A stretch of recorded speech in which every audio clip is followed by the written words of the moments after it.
નમસ્કાર દર્શક મિત્રો, જનરપન ન્યૂઝમાં આપનું સ્વાગત છે। હું છું આપણો મિત્ર કંચન પરમાર। આવો સાંભળીએ આજના મુખ્ય સમાચાર।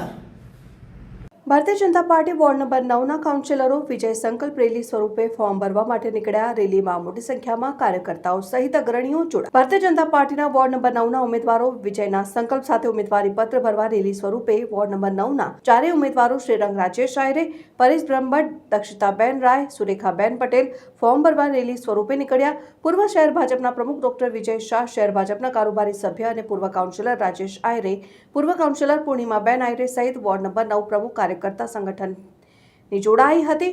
ચારેય ઉમેદવારોને મહાનુભાવો દ્વારા શુભેચ્છા પાઠવવામાં આવી અને આ રેલી વોર્ડ નંબર 9ના મધ્યસ્થ કાર્યાલયથી પ્રસ્થાન કરીને આર્યા સાઇટ્સ થઈ વ્રજભૂમિ, ગુજરાત હાઉસિંગ બોર્ડ, ઝાંસી કી રાણી ચોક, રેસકોર્સ થઈ કોઠી કચેરી ખાતે ઉમેદવારો સાથે પહોંચી ઉમેદવારોએ ફોર્મ ભરી પોતાની ઉમેદવારી નોંધાવી અને જીતની આશા વ્યક્ત કરી।